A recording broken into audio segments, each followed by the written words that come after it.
So we opened up CREWEST Gallery in Alhambra, and then that was like the whole game changer, because that's when we started selling Belton.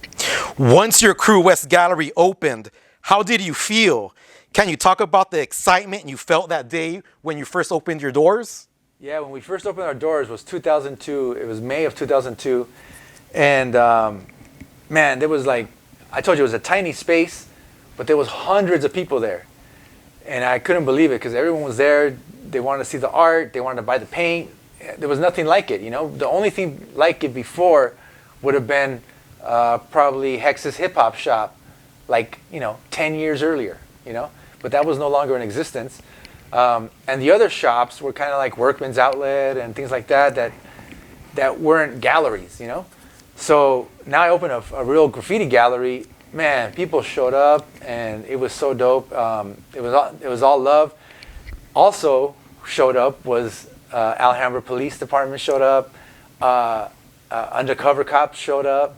So that was the other part of it, was like I became a target, because now I have a legit business selling graffiti products, and now there's a target on me, So I knew that was going to happen. As you mentioned, everything wasn't all rosy when you first opened your gallery.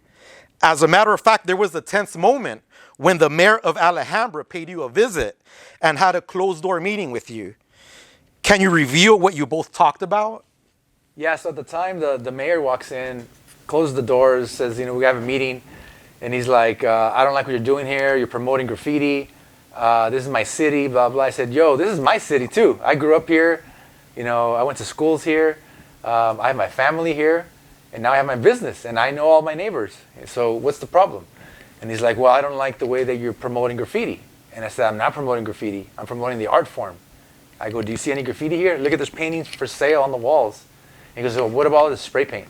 I said, is it illegal to sell spray paint? I could buy it at Home Depot down the street, and you don't tell them nothing.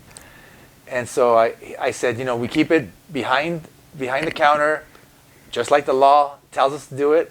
I have all my permits, so I don't know what the issue is. And he goes, well, what about all this like glass etching and all this stuff? And I said, if I sold glass etcher, my window would be the first thing tagged.